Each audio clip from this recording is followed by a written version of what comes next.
দিকে। আবু বকর তাকায়া দেখেন একজন বৃদ্ধা মহিলার মতো দেখা যায়, কাঁধের মধ্যে দুইটা বস্তা নিয়েছে, হাতের মধ্যে বড় বড় আরো দুইটা পাথর নিয়েছে, বিশাল পাথর। আমার নবীর দিকে আসতেছে। আবু বকর চিন্তায় পড়ে গেলেন, ব্যাপার কি? এই রাস্তা দিয়ে কে আসে? কোরআন সাথে থাকলে কি হবে তা বুঝাতে চাই, ভালো করে বুঝবেন। আবু বকর বলছেন, ইয়া রাসূলুল্লাহ, চিনি না, দূর থেকে মনে হচ্ছে একজন মহিলা কাঁধের মধ্যে পাথরের বস্তা নিয়ে, হাতের মধ্যে বিশাল পাথর নিয়ে আসতেছে, নির্ঘাত আপনাকে আঘাত করবে। দেন আমি ওই মহিলাকে দুনিয়ার জমিন থেকে উঠায়া দেই। আমার নবী বললেন, আবু বকর রে না, আমার আল্লাহ আমাকে জানিয়ে দিয়েছে কোন কাফের, কোন বেঈমান, কোন বিরুদ্ধবাদী যদি আমি রাসূলকে আঘাত করবার জন্য আসে, যত বড় অস্ত্র নিয়ে আসুক না কেন, আল্লাহ পাক আমাকে জানিয়ে দিয়েছেন কোরআন একটা লাইটের নাম, কোরআন একটা ম্যাগনেটার চুম্বকের নাম।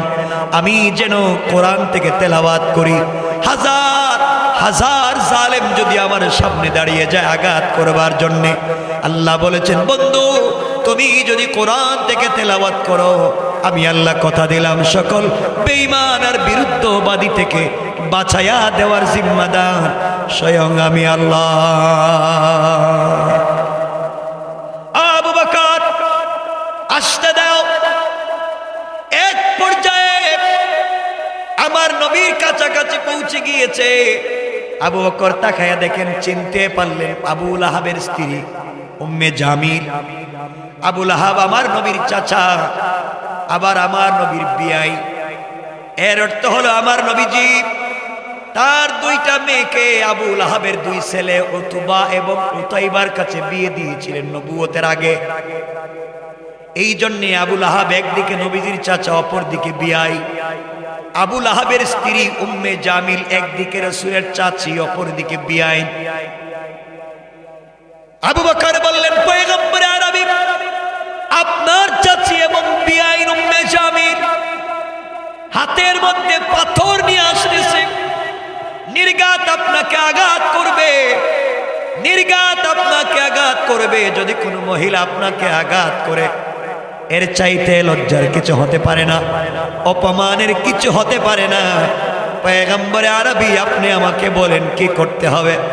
আমার নবী বললেন, আবু বকর আমি কোরআন থেকে তেলাওয়াত করব। আমার বিশ্বাস, আমার রব আমাকে বলেছে যার ভিতরে 8টা গুণ আছে সে জিন্দেগিতে কোনোদিন ক্ষতিগ্রস্ত হবে না। আবু বকর বললেন, পয়গম্বর আরবি বলেন তো 8টা গুণ কি? আমার নবী বলছেন, আবু বকর রে, 4টা গুণ আল্লাহ কোরআনে কারীমের 30 নম্বর পারা সূরা আল আসরে বলেছেন। আল্লাহ বলেছেন, ওয়ালা আসর, আসরের কসম, সময়ের কসম, কালের কসম, যুগের কসম, ইন্নাল ইনসানা লাফি খুসর, সকল মানুষ ক্ষতিগ্রস্ত আর বিপদে, 4 দল ছাড়া।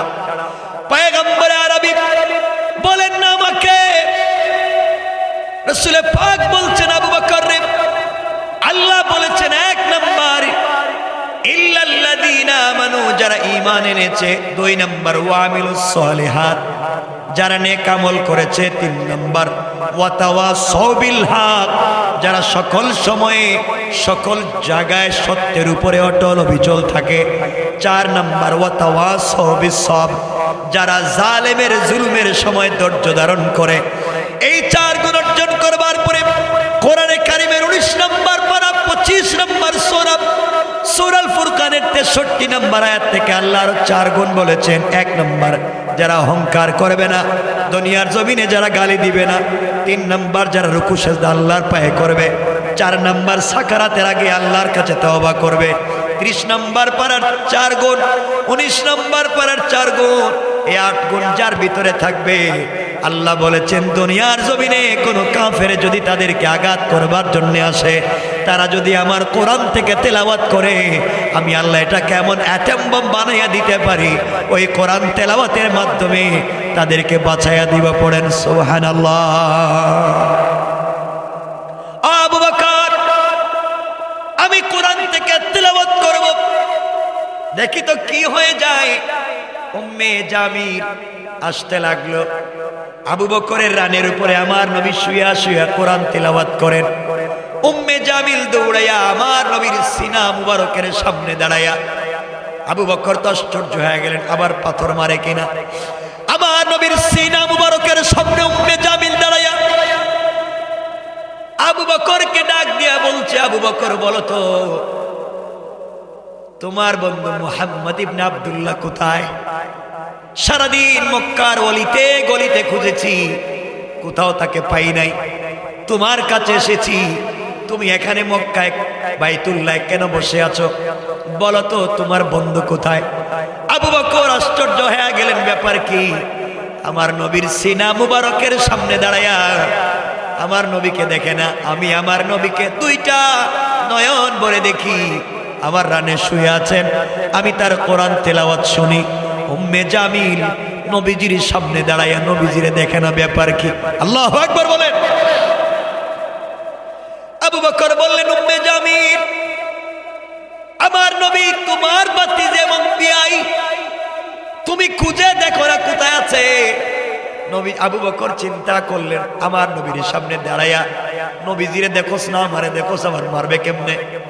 উম্মে জামিল পুরা কাবা ঘর খুঁজলো, হাতিমে কাবা গেল, মিনা মুজদালিফা গেল, জামারাত গেল, জমজমের পানির কাছে গেল, কোথাও আমার নবীরে খুঁজে পাইল না। আবার আমার নবীর সিনার সামনে দাঁড়াইয়া আবু বকরকে ডাক দিয়া বলছে, আবু বকর খুঁজলাম মুহাম্মদ ইবনে আব্দুল্লাহকে পেলাম না, জানাইয়া দিও আমি তার চাচি এবং বিয়াইন। হাতে পাথর নিয়ে আসছিলাম, তাকে মারবার জন্য খুঁজে পেলাম না। মক্কায় যদি কোন জায়গায় পাই তাকে আস্ত রাখবো না। আবু বকর বললেন, তোর মনে মনে বললেন, তোর সামনে তুই দেখোসি না? সুবহানাল্লাহ বললেন, তুই তো মারবি, সামনেই তো দেখতেছিস। আবু বকর বললেন, ঠিক আছে আমি বলবো না, আপনি যান। উম্মে জামিল গালাগালি করে চলে যায়। এবার আবু বকর উঠে আমার নবীকে জড়াইয়া কপালে চুম্বন করে বলছেন, পয়গম্বরে আরবি বলেন তো দেখি, আপনার সামনে দাঁড়াইয়া উম্মে জামিল আপনাকে দেখে না, আমারে দেখে, ব্যাপার কি? আমার নবী বললেন, আবু বকর রে, আল্লাহ বলেছেন কিতাবুন আনজালনাহু ইলাইকা লিতুখরিজান নাসা মিনাজ যুলুমাতি ইলান নূর। কোরআন তো অন্ধকার থেকে আলোর পথ দেখায়। আমি কোরআন থেকে তেলাওয়াত করেছি, আমার আল্লাহ কোরআন তিলাওয়াতের বরকতে হিজাবাম মাসতুরা, আকাশ থেকে একটা গোপন পর্দা পাঠায়া কাফেররা আমার মধ্যখানে পার্টিশন সৃষ্টি করে দিয়েছেন। পড়েন সুবহানাল্লাহ, আল্লাহু আকবার।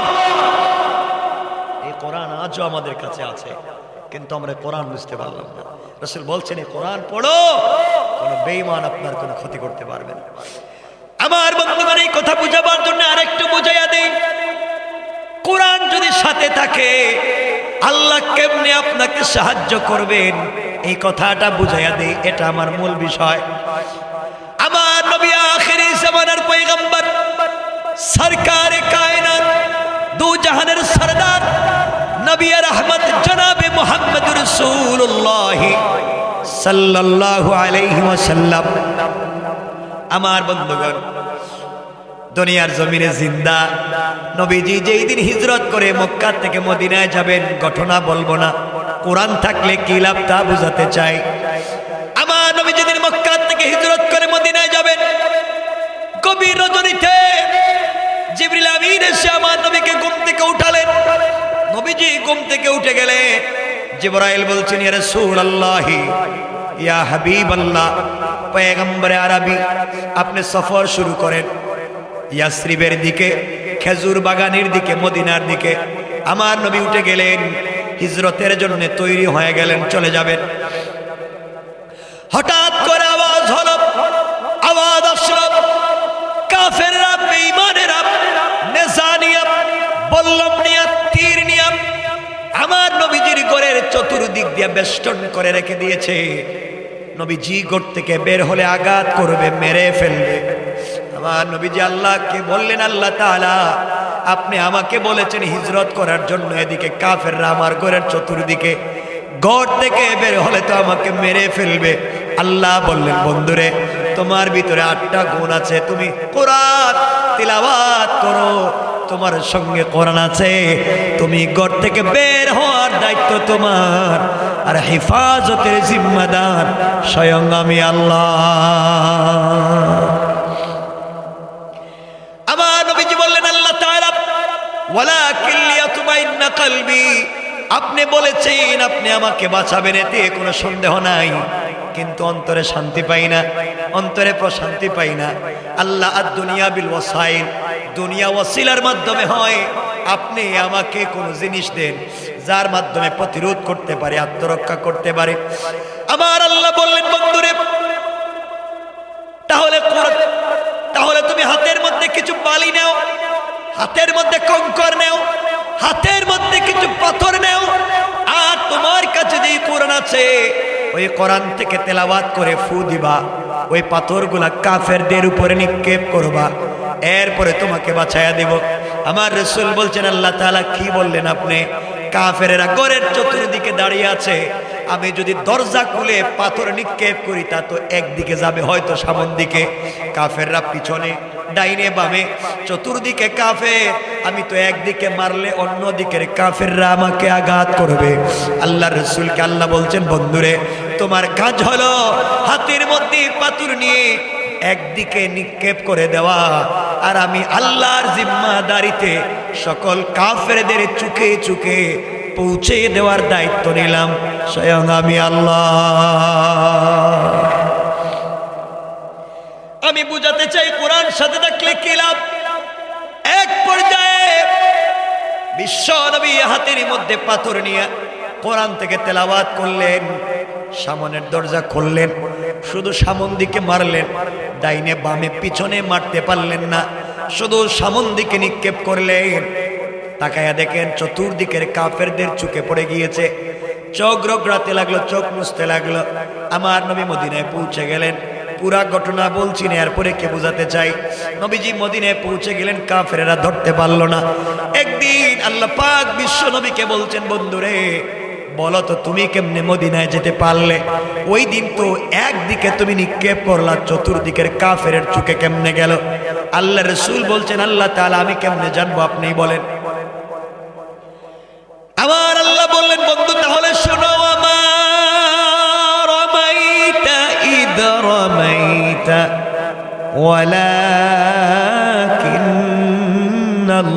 ওয়ালাকিন্নাল্লাহ রামা। আল্লাহ রাব্বুল ইজ্জত ওয়াল জালাল বললেন, বন্ধুরে তুমি যখন কোরআন সাথে নিয়ে কোরআন তিলাওয়াত করে কাফেরদের উপরে কঙ্কর গোলা নিক্ষেপ করেছ, তোমার হাত থাকে নাই, নিক্ষেপ করার সাথে সাথে ওটা আমি আল্লাহর কুদরতের হাত হয়ে গিয়েছে, আর আমি আল্লাহ আমার হাত দিয়া সকল কাফেরদের চোখে চোখে পৌঁছে দিয়েছি। পড়েন সুবহানাল্লাহ। এই জন্য আমার বন্ধুগণ, আমার আল্লাহ বলছেন, কিতাবুন আনজালনাহু ইলাইকা লিতুখরিজান নাসা মিনাজ যুলুমাতি ইলান নূর। আল্লাহ রাব্বুল ইজ্জত ওয়াল জালাল বলেছেন, গোলাম রে চলার পথে যদি কোরআন সাথে রাখতে পারো, কাফেররা, তোমার বিরুদ্ধবাদী জালেমেরা, তোমার দুশমনেরা তোমাকে আঘাত করবার জন্য আসবে। তুমি কোরআন থেকে তিলাওয়াত করে দেখবা, যত বড় দুশমন হোক না কেন, তোমার কদমে এনে ফেলে দেওয়ার দায়িত্ব আমি আল্লাহর।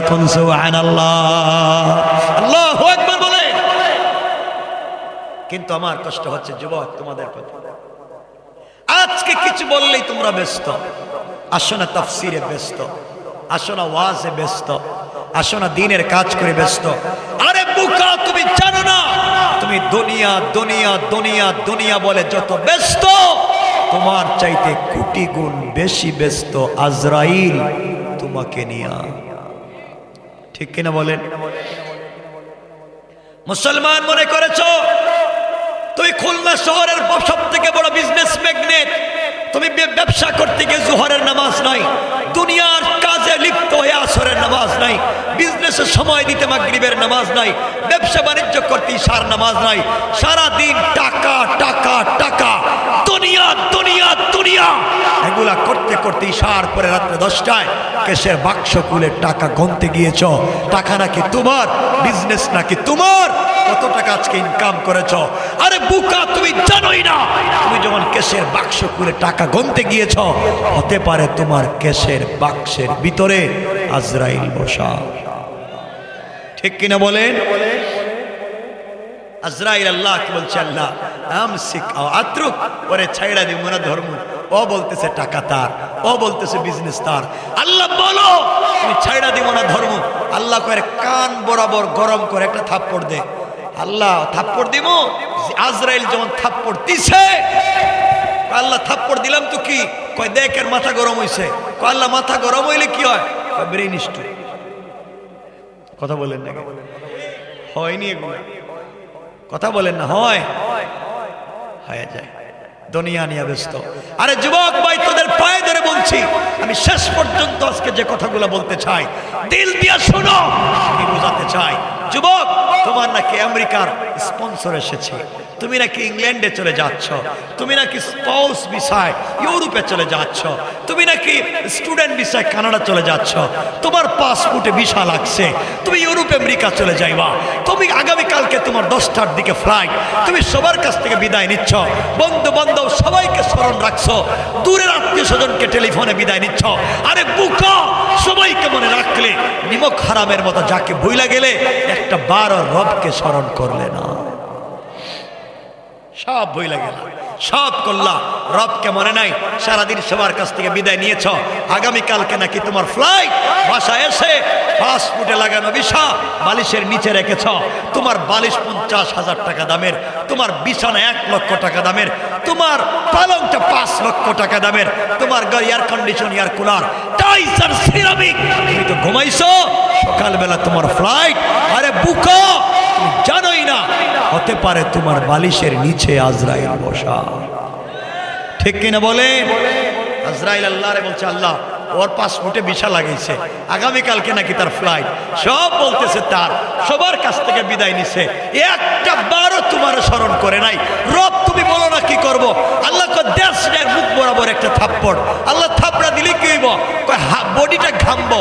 বডি ঘামলে কি হয়? Heart attack. কথা বল লাগে, হয়নি, হয়, শেষ শেষ, সব পড়ে আছে। এজন্য যুবক, খুলনার মানুষ শোনো, একদিন এই এলাকার চৌধুরী বাড়ির চৌধুরী বাড়ি থাকবে, চৌধুরী থাকবেন না। খান বাড়ির খান বাড়ি থাকবে, খান সাহেব থাকবেন না। এমপির বাড়ির এমপির বাড়ি থাকবে, এমপি থাকবেন না। একদিন তোমার বানানো টাকায় বাড়ি থাকবে, থাকবো না তুমি আর আমি। ঠিক কিনা বলেন? এজন্য যুবকদেরকে বলছি, ভাই আমি কতক্ষণ কথা বলবো? না, আমার টাইম আছে তো একটা। আপনাদের কষ্ট হচ্ছে মনে হয়? যাক, বেশি লম্বা আজকে করা যাবে না, মোটামুটি একটা সময় আমি রেখে দিন। কষ্ট হচ্ছে না তো আপনাদের? কব লম্বা করবো?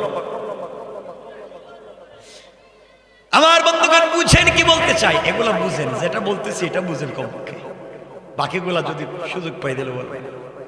আমার ভাইরা বুঝেন, যুবক তোমাদের কাছে বলছি, তোমাদের ওয়াজ করার কি লাভ? আজকে তোমরা যেই জায়গায় খারাপ হইছ, যুবকরা আছে আর তার গার্লফ্রেন্ড আছে, ঠিক কিনা? এটাও কই ঠিক? এটা তো খারাপ জিনিস, ঠিক হইব কেন? এটা তো বাজে জিনিস। যুবক শোনো, তুমি যেই মেয়ের প্রেমে পড়েছ, তোমার গার্লফ্রেন্ড যার চামড়া অনেক বিউটিফুল, স্মার্ট, যার চেহারা এক্সট্রা অর্ডিনারি করা, যার মুখের কথা শুনলে কুত্তার মতো রাস্তায় দৌড় দিয়ে বাইরে হয়ে যাবে। কারো কথা শোনো না। যেই মেয়ের সাথে প্রেম করে 30 বছর বিদেশে থেকে সব টাকা এই মেয়ের পিছনে খরচ করেছ, যার সাথে প্রেম করতে গিয়া মা বাবার সঙ্গে খারাপ ব্যবহার করেছ, যার সাথে সম্পর্ক করতে গিয়া পড়ালেখায় লাল বাতি জ্বালিয়েছ, যার সাথে সম্পর্ক করতে গিয়া নিজের অস্তিত্ব নষ্ট করেছ। আরে বুকা যুবক, তুই জানিস না এই মেয়ে যদি আগামীকালকে মইরা যায়, 72 ঘন্টার ভিতরে তার সুন্দর চামড়ার থেকে বের হবে পোকা। ঠিক কিনা বলে? পোকা। যুবক তোমাদেরকে ভালো করে বুঝাচ্ছি, শোনো, ব্যবহার করো। পরিবার এবং বংশের মুখে চুনকালি দিয়েছ। 30 বছর ব্যবসা বাণিজ্য করে সবটাকে এই মেয়ের ফ্যামিলিতে খরচ করেছ। তুই জানিস না ভাই, এই মেয়ে যদি আগামীকালকে ঘুম থেকে উঠে সকালবেলা তোমার চাইতে স্মার্ট, তোমার চাইতে টাকাওয়ালা আরেকটা যুবককে পেয়ে যায়, হয়তো তোমাকে ভুলে যাইতে 1 মিনিটও লাগবে না। তুমি কেনই ভুল পথে যাও? কেনই ভুল পথে যাও? আমি আমার মায়েদেরকে বলবো, আমি আমার বোনদেরকে বলবো, যুবকদের স্মার্টনেস দেখে, যুবকদের টাকা পয়সা দেখে তুমিও তার প্রেমে পড়ে যাইও না। তুমি জানো না বোন, সেও অফিসের কথা বলে, হয়তো কোনো মেয়েকে নিয়া অথবা তার কলিগ কোনো মেয়েকে নিয়া সেও কোনো জায়গায় বসে বাদাম খাইতে পারে, চা খাইতে পারে। এই শয়তানি বন্ধ করে দাও। প্রেম যদি করতে হয় রবের সাথে সম্পর্ক করো। সম্পর্ক যদি করতেই হয় আমার আল্লাহর সাথে সম্পর্ক করো। আমার আল্লাহর সাথে সম্পর্ক করো। প্রেম তো করেছেন আল্লাহ আমার রাসূলের সাথে। আমার রাসূলকে মাঝে মাঝে আমার আল্লাহ ডাক দিতেন, ইয়া আইয়ুহাল মুদাসসির ইয়া আইয়ুহাল মুজাম্মিল কুম ফাআনজির ওয়া রাব্বাকা ফাকাব্বির ওয়া সিয়াবাকা ফাতাহহির। আমার আল্লাহ আমার রাসূলকে মাঝে মাঝে ডাক দিতেন, ও চাদরওয়ালা চাদর খোলো, কম্বলওয়ালা কম্বলের নিচ থেকে বের হও। ও বন্ধু হাবিবুল্লাহ, তুমি খাদিজার সঙ্গে কম্বলের নিচে, আল্লাহু আরশে ইস্তাওয়া, আমি আরশে আসিমে একা একা। বন্ধু তুমি ঘুমিয়ে আছো, রব ঘুমায় না, লা তাখুযুহু সিনাতুম ওয়ালা নাওম। আমি আল্লাহ তোমার প্রেমে ঘুমাই না, তুমি ঘুমিয়ে আছো। বন্ধু একটাবার ঘুম থেকে উঠো, ঠান্ডা পানি দিয়ে ওযু করো, মুসল্লা বিছাইয়া দাও, কম্বল ফালাইয়া দাও, খাদিজাকে ঘুম পাড়াইয়া দাও। একবার আমার প্রেমে পাগল হইয়া সেজদায় গিয়ে সুবহান বলে ডাক দেও। আমি রব কথা দিলাম আরশে আজিমে থাকবো না, সাথে সাথে তোমার ঘরের দরজায় হাজির হয়ে যাবে। রব তো তার না। রব আফসোস করে বলছেন, ইয়া আইয়ুহাল ইনসান মা গাররাকা বিরাব্বিকাল কারীম। এই মানুষ, তোদের কি হয়েছে? কে তোকে ধোঁকা দিয়েছে আমার মতো মহান রব থেকে? অথচ আল্লাযী খালাকাকা, আমি আল্লাহ তোকে বানিয়েছি। যুবক, তোমাদের পায়ে ধরে বলছি ভাই, গুনাই তো করেছ, জিনাই তো করেছ, মদই তো খেয়েছ, ফেনসিডিল ইয়াবাই তো খেয়েছ, বদমাইশি করেছ, আর কি তুমি করবার? তোমার কি বা করার আছে? রব বলছেন, গোলাম একটাবার আয় আর গভীর রাতে সেজদায় পড়ে আমাকে সুবহান বলে ডাক দে। কথা দিলাম তোর চোখ থেকে পানি আসার আগে আগে গোটা জিন্দেগির গুনাহ মাফের ওয়াদা দিলাম। রব তো তার। কেমনে বইলা যাও সেই রবকে? আমাকে বলো। ও যুবক, তোদের পায়ে ধরে বলছি, আল্লাহর কাছে আসমান বলে ইদা সামাউন সাক্কাত, আল্লাহ আমি কি আসমান ভেঙে দিব? জমিন বলছে ইদা জুলজিলাতিল আরদু জিলজালাহা, আল্লাহ আমি কি ভূমিকম্প শুরু করব? ইসরাফিল বলছে আল্লাহ আমি কি সিংহায় ফুঁক দিব? আল্লাহ বলে আসমান তুই ভাঙিস না, জমিন তুই ভূমিকম্প দিস না, ইসরাফিল সিংহায় ফুঁক দিস না। আল্লাহ কেন দিব না? একটাও তোমারে চিনে না, সবগুলা বেঈমান আর মুনাফিক, কেউ তোমার পথে চলে না। আল্লাহ বলে তুই জানিস না রে, শিরোমণির কিছু জোয়ান আর জোয়ানি, কিছু যুবক আর যুবতী গভীর রাত্রে ঠান্ডা পানি দিয়ে ওযু করে, যাদের বডিতে জোয়ানি আছে, যাদের বডিতে যৌবন আছে, চাইলে সারা রাত্র মদের বারে থাকতে পারে, চাইলে সারা রাত্র জিনা ব্যভিচার করতে পারে। এই যুবক আর যুবতী আমি আল্লাহকে স্মরণ কইরা ঠান্ডা পানি দিয়ে ওযু করে গভীর রাত্রে যখন সেজদায় গিয়ে সুবহান বলে ডাক দেয়, আমি আল্লাহর দিলের সব ব্যথা ভুলে যায়। রব তো তার। তুমি কেমনে সেই রবকে ভুলে যাও? গোলাম যখন সেজদায় গিয়ে পড়ে সুবহান, তখন আল্লাহ ফেরেশতাদেরকে বলেন, ও ফেরেশতা, আমার গোলাম কি বলছে? আল্লাহ বলছে সুবহান, তুমি নাকি পবিত্র, সে নাকি অপবিত্র। জীবনে বহুত গুনাহ করেছে, অন্যায় করে ফেলেছে, আজ বুঝতে পেরেছে সে অপবিত্র, আপনি পবিত্র। আল্লাহ বললেন, এই খুলনার যুবক কি আমারে দেখছে? আল্লাহ তোমারে না দেখেই বলছে তুমি পবিত্র। আল্লাহ খুশি হয়ে বলছেন সাব্বাহতানি, অবশ্যই আমি পবিত্র। আর গোলাম এতদিন পরে আমাকে স্বীকার করবার কারণে সাব্বাহতুকা, গোলাম দুনিয়ায় তোরে বানালাম পবিত্র, আর আখিরাতে দিলাম বিনা হিসাবে জান্নাত। সুবহান। গোলাম যখন সেজদায় গিয়ে একটা বার পড়ে আলা, আল্লাহ ফেরেশতাদেরকে বলছিল, ও ফেরেশতা, এই গোলামটা কি বলছে খুলনার? আল্লাহ ও বলছে আলা, তুমি নাকি বড়, সে নাকি ছোট? আল্লাহ বললেন ও আমার দেখে বলতেছে, আল্লাহ না দেখেই বলতেছে তুমি বড় সে ছোট। আল্লাহ বললেন আলাইতানি, অবশ্যই আমি বড়। আর আজকের দিনে গোলাম আমাকে স্বীকার করবার কারণে আলাইতুকা, গোলাম দুনিয়ায় বানালাম তোকে বড়, আর আখিরাতে বড় বানাইয়া বহুত পয়গম্বরদের আগে জান্নাতের ফয়সালা করে দিলাম। কেমনে বুঝায় এই রবকে, কেমনে বইলে যাও? তুমি তো গুনাই করছো, রবকে বইলা যাইও না। রব বলছেন কথা দিলাম কেউ জানবে না, সব গুণ আমি মাফ করে দেব, কেউ জানবে না, কেউ জানবে না। এজন্য যুবকদেরকে বলছি, ভাই তোমাদের জোয়ানি আছে, আমাদের জোয়ানি আছে। এই যে রমজানুল মুবারক আসছে, রমজানুল মুবারক একটা হসপিটালাইজড, রমজানুল মুবারক একটা হসপিটালের মতো। আমি তোমাদেরকে এদিকে নিয়ে গেলে ভিন্ন কথা হয়ে যাবে। তোমাদেরকে শুধু এতটুকু বলতে চাই, দিন ভুলে যাইও না, ইসলাম থেকে দূরে যাইও না, রাসূলের পথে আসো, ইসলামের পথে আসো। দেখো স্বাদ আর মজা। একটা কথা মনে রাখবা যুবক, তোমাকে আমাকে বিভ্রান্ত করবার লোকের অভাব নাই। আমাদেরকে বিভিন্ন পথে নিয়ে যেতে চাইবে, ফেন্সিডিল ইয়াবা হাতে ধরাইয়া দিতে চাইবে। মনে রাখবা, যার জন্য এত কিছু করছো, আল্লাহ কোরআনে কারীমের 29 নম্বর পারা 70 নম্বর সূরা, সূরাল মারিজের 8 নম্বর আয়াত থেকে আল্লাহ রাব্বুল ইজ্জত ওয়াল জালাল বলছে, একদিন বলবা ইয়াউমি জিমবিবানি, আল্লাহ আমি তো ঘর বাড়ি করলাম, সব তো করলাম, মিল ফ্যাক্টরি কলকারখানা সব তো আমার সন্তানদের জন্য করছি। কিয়ামতের দিন এসে আমার সন্তান আমারে চিনে না। ইয়াউমি জিমবিবানি, আল্লাহ আমার সন্তানকে পড়াইবার জন্য, ইংলিশ মিডিয়ামে দেওয়ার জন্য, আয় আল্লাহ ভালো স্কুলে পড়াবার জন্য আমি তো রাত দিন কষ্ট করেছি, গাদার মতো কাজ করেছি, তোমার নাম নিতে পারি নাই, গোলাম বাচ্চাদেরকে পড়াইছি, আজকে আমাকে চিনে না। রব আমার বাচ্চাদেরকে শিকল দিয়ে বাঁধো, আমারে ছেড়ে দাও। ইয়াউমি ইদিম বিবানি, আমার সন্তানদেরকে বাঁধো, যাদের কারণে আজকে আমার অবস্থা, যাদের জন্য বাড়ি গাড়ি করে দিলাম, যাদের জন্য মিল ফ্যাক্টরি করে দিলাম, যাদের জন্য কল কারখানা করে দিলাম, গোটা জিন্দগি গাদার মতো কাটাইয়া দিলাম, সন্তানদের ভবিষ্যতের চিন্তা করলাম, আজকে সন্তান আমার চিন্তা করে না। আল্লাহ সন্তানদেরকে বাঁধো, আমারে ছেড়ে দাও। আল্লাহ হাসি দিয়া বলছেন, গোলাম বাঁধলাম তোর সন্তানদেরকে, তোরে কিন্তু ছাড়তাম না, সন্তানকে বাঁধলাম, তোরে ছাড়তাম না।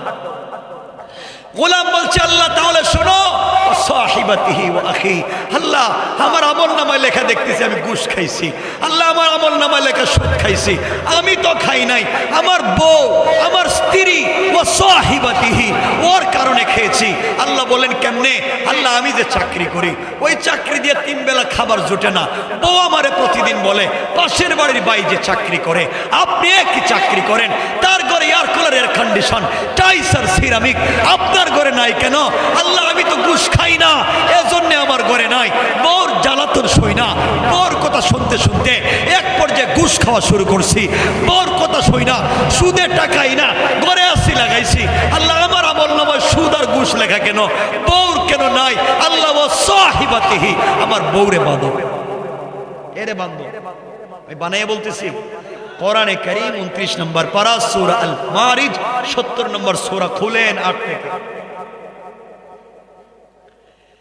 আল্লাহ বলবেন, গোলাম রে, নিজের সন্তানদেরকে আজকে আমাকে দিলে, নিজের স্ত্রীকে আমাকে দিলে, এরপরও ছাড়বো না। আয় আল্লাহ আমি তো জান্নাতে যেতে চাই, জাহান্নাম ভাল লাগে না। আল্লাহ ওয়া সাহিবাতিহি ওয়া আখি, আমার ভাই বোনদেরকে বাঁধো ও আখি। আল্লাহ বলেন কেন?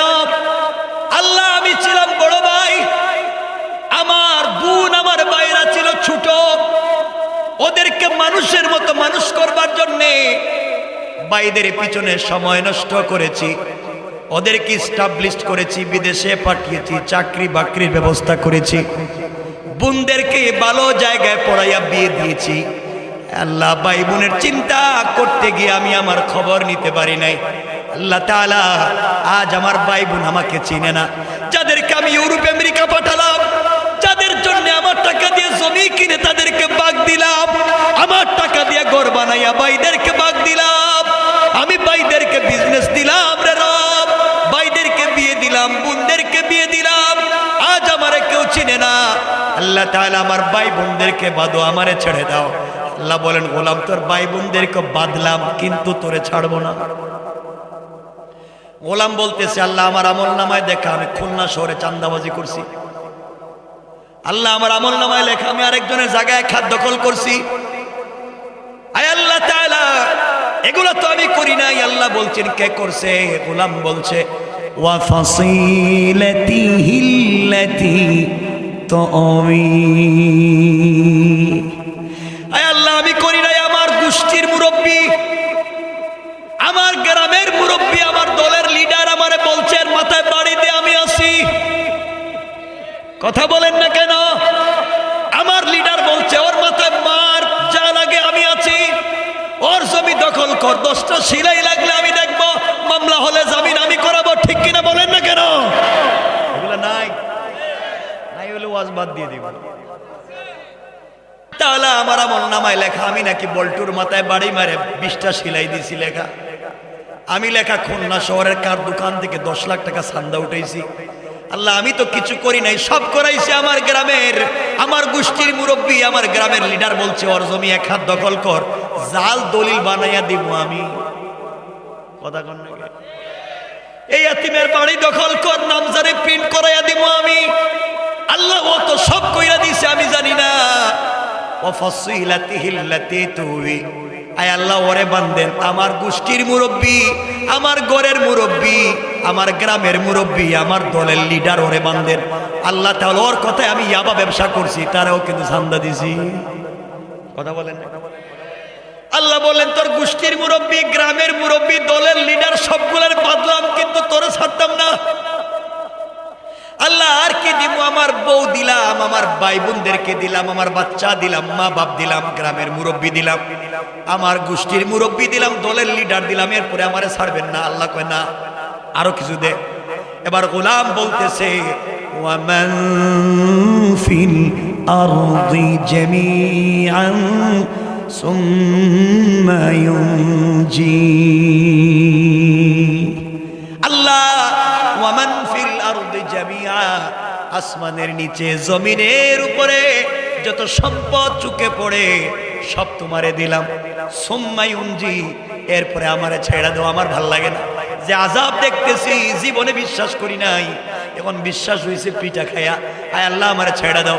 এবার আল্লাহ বললেন গোলাম রে তুই নিজেকে বাঁচাবার জন্য সন্তানদেরকে দিলে, নিজেকে বাঁচাবার জন্য তোর স্ত্রী দিলে, নিজেকে বাঁচাবার জন্য ভাই বোন দিলে, মা বাপ দিলে, নিজেকে বাঁচাবার জন্য মুরব্বী দিলে, গ্রামের লিডার দিলে, তোর দলের লিডারকে দিলে, সব দিলে, আসমান জমিনে যা আছে সব দিলে, কি মনে করো ছেড়ে দেবো? আল্লাহ আমারে ছেড়ে দেন। আল্লাহর পরের আয়াত থেকে অর্থাৎ 15 নম্বর আয়াত থেকে আল্লাহ বললেন কাল্লা ইন্নাহা লাযা, আল্লাহ বলেন কাল্লা কখনো না, তোরা ছাড়তাম না। আল্লাহ এত কিছু দিলাম ছাড়বেন না? না, তাহলে কেমনে মারবেন? আয় আল্লাহ তাআলা কাল্লা, কখন আল্লাহ বলছেন ছাড়বেন না। ইন্নাহা লাযা, আগুন দিয়ে জ্বালাবেন। কেমন আগুনের পরে আয়াতে আল্লাহ বলছেন নাযাআতাল লিশশাওয়া, আল্লাহ বললেন এমন আগুন থাকবে যে আগুনে চামড়া জ্বালায়, হাড্ডি জ্বালায়, গোশত জ্বালায়, দুন চামড়া বডিতে যা আছে সব জ্বালিয়ে দেয়, কিন্তু রূহ জ্বালাবে না, জীবন যাবে না, এভাবে পিটাবো। এখন তুই ডাক দে, যেই বউর কথায় উল্টাপাল্টা করলে, যেই সন্তানের কথা এত কিছু করলে, যেই মুরব্বীর কথায় বদমাইশি করলে, যেই মুনাফিকের কথা ইসলামী আন্দোলনের বিরোধিতা করলে, ওদেরকে ডাক দে। এরপরে রাতে আল্লাহ বলবেন ডাক দে তাদউ মান আদবারা ওয়া তাওয়াল্লা, ডাকস না, দেখ কেউ আসেনি, তাদউ ডাক দেখো, আল্লাহ ডাকছি, কি কয়? মান আদবারা, দেখছে, ওয়া তাওয়াল্লা, কিন্তু ভাগছে। আল্লাহ বলেন এখন কি? আল্লাহ আমার টাকা পয়সাও তো আসছিল কিছু, দুনিয়া বাড়ি গাড়ি তো ব্যাংক ব্যালেন্স তো ছিল, ওগুলো নিয়েও আমারে ছেড়ে দেন।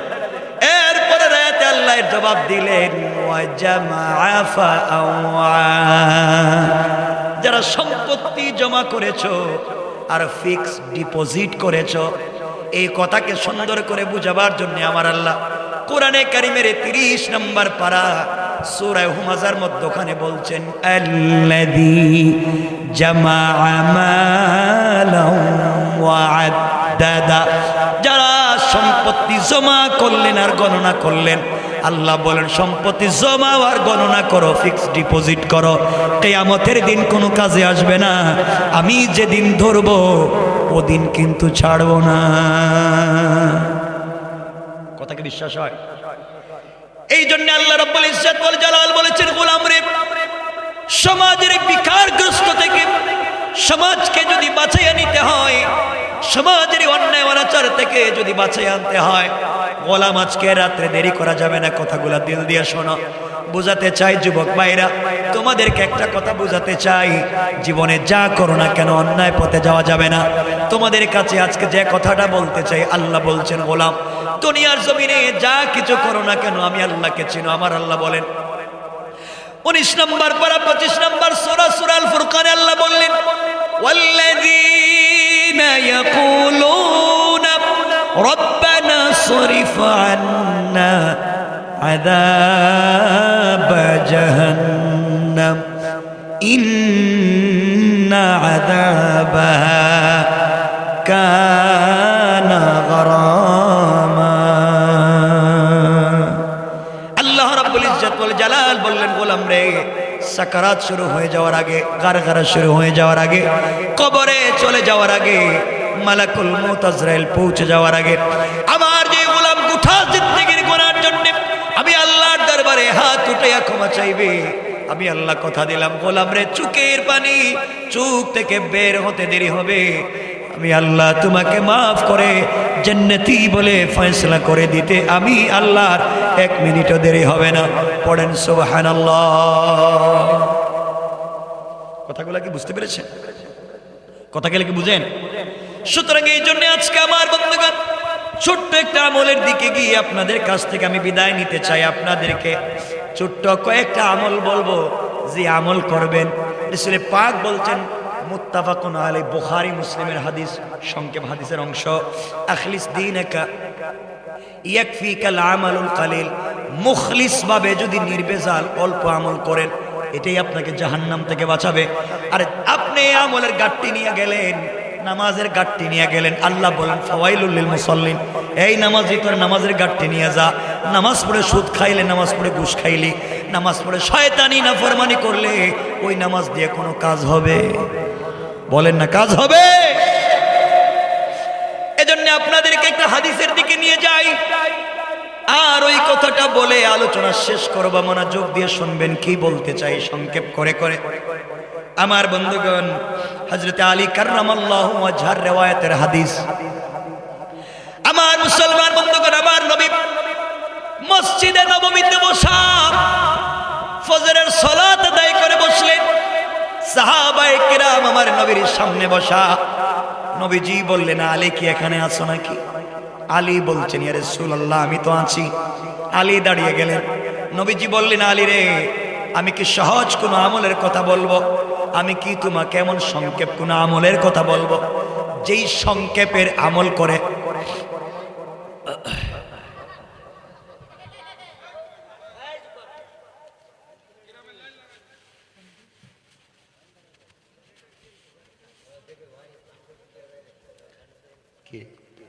খাবো।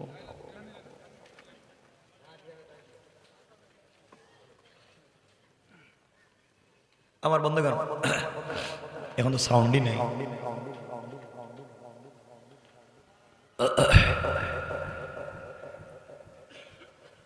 কথা শোনা যায়? যতটুকুন শোনা যায়।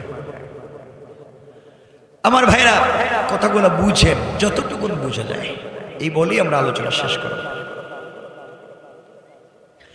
আমার মুসলমান বন্ধুগণ, আমার নবীজি আলীকে বললেন, আলী রে, তোমাকে কি আমি সংক্ষেপ কোনো আমলের কথা বলবো যে আমল করলেই তুমি নির্বেজাল জান্নাতে পৌঁছে যাবে? আলী বললেন, ইয়া রাসূলুল্লাহ, ইয়া হাবিবাল্লাহ, পয়গম্বর আরবি, অবশ্যই আপনি সেই আমলের কথা আমাকে বলবেন।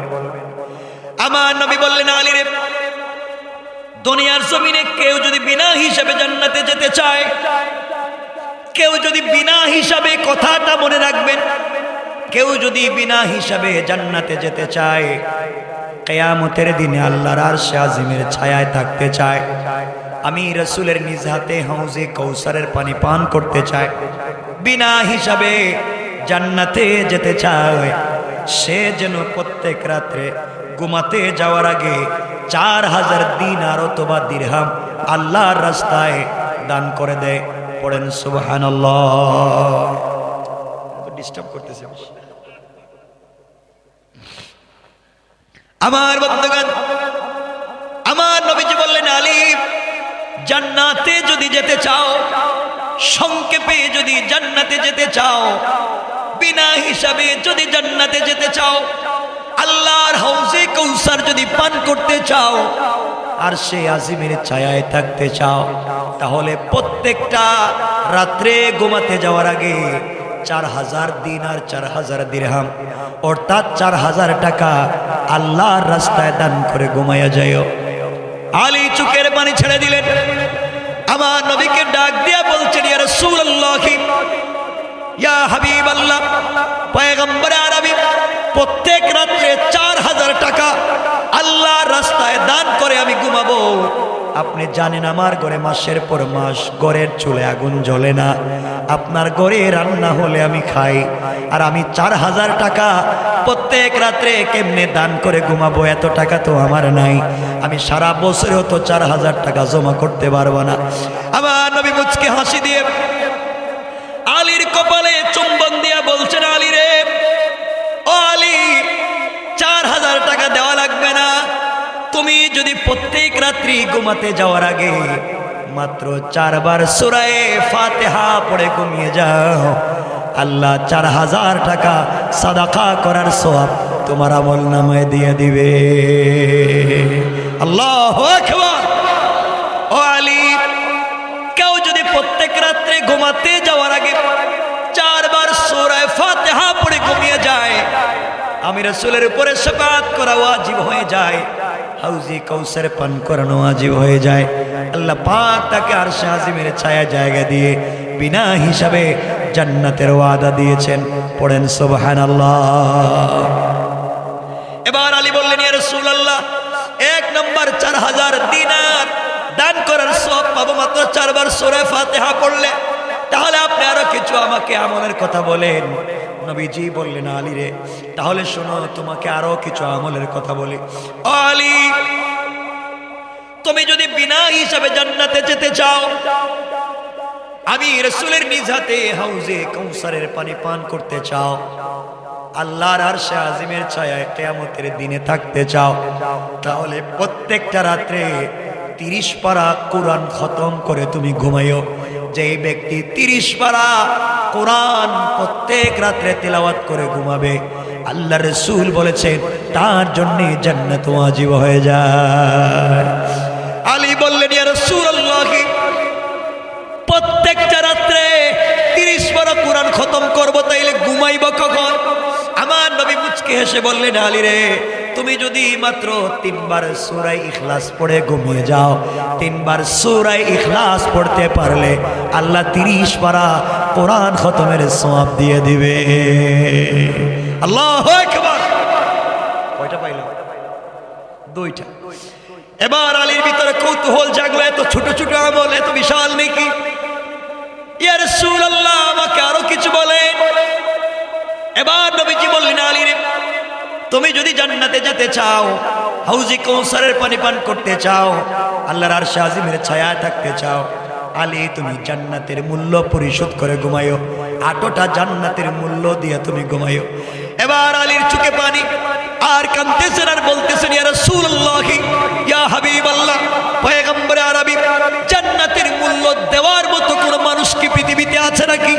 আপনি বলছেন জান্নাতের মূল্য আমি দিব 8টা জান্নাত, আর আপনি বলেছেন জান্নাতের ভিতরে ছোট্ট ছোট্ট যে পাথর থাকবে সরিষার দানার মতো, এক একটা পাথরের দাম আরশ, কুরসি, লৌহ কলম যা তৈরি করেছেন আল্লাহ তাআলা সব বিক্রি করে দিলে একটা পাথরের দাম হবে না। আর আপনি বলছেন 8টা জান্নাতের মূল্য দিয়ে আমি ঘুমাবো, এত টাকা আমি কোথায় পাবো? আমার নবী বলছেন, আলী রে,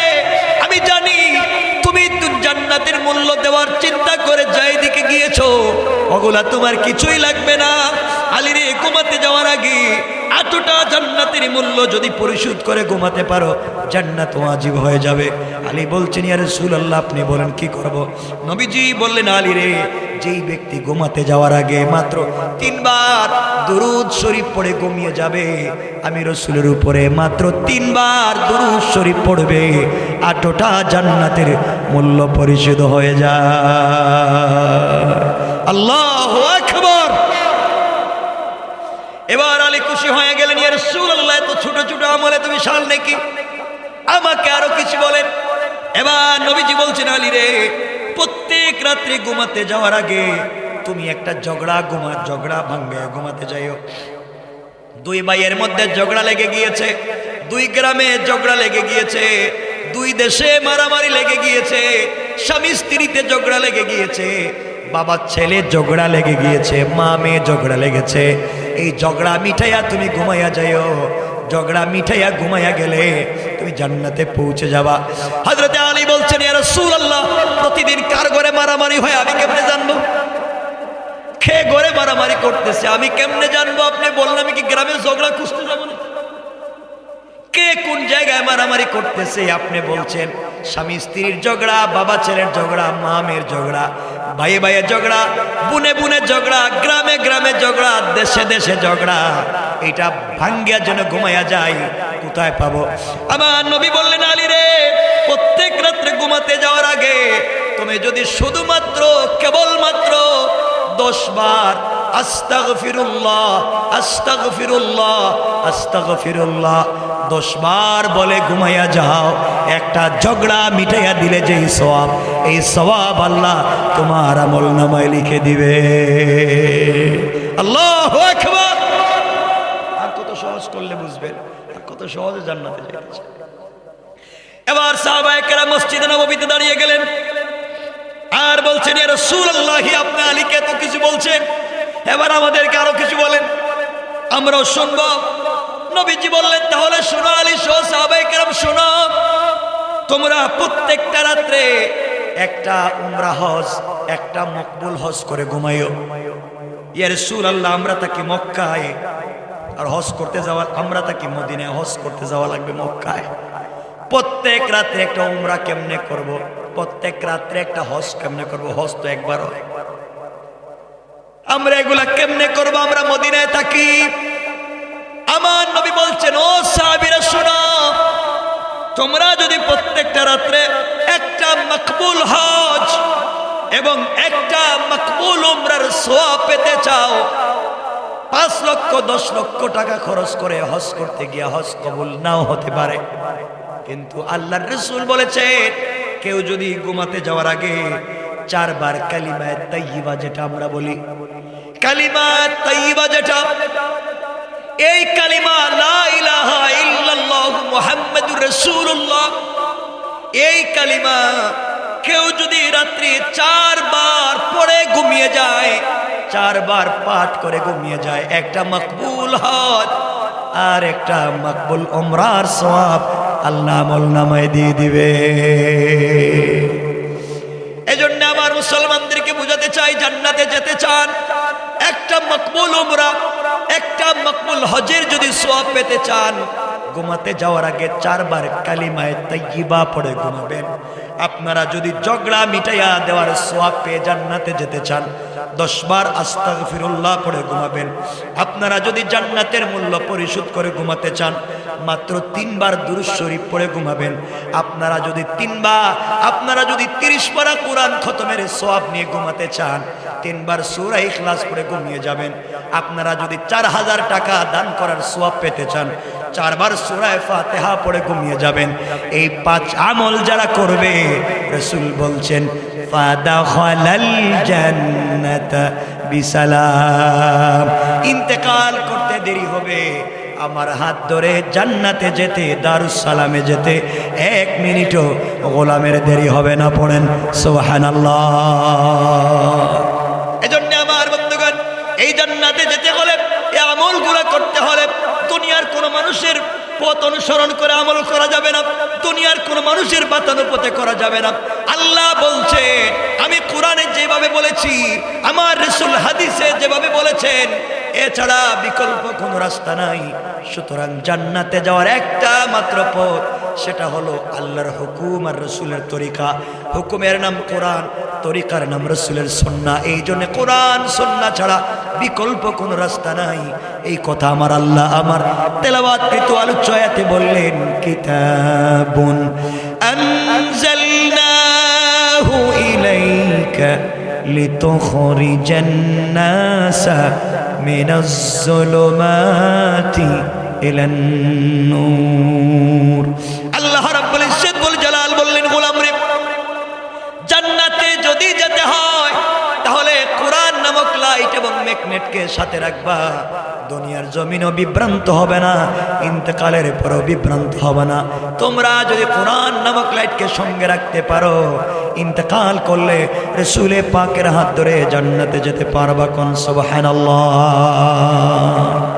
এজন্য আমার বন্ধুগণ, আমরা পারবো তো কোরআন সাথে রাখতে ইনশাআল্লাহ? সবাই বলেন না ইনশাআল্লাহ। আল্লাহ আমাদের সবাইকে কবুল করুক। রাত্র প্রায় 12:15।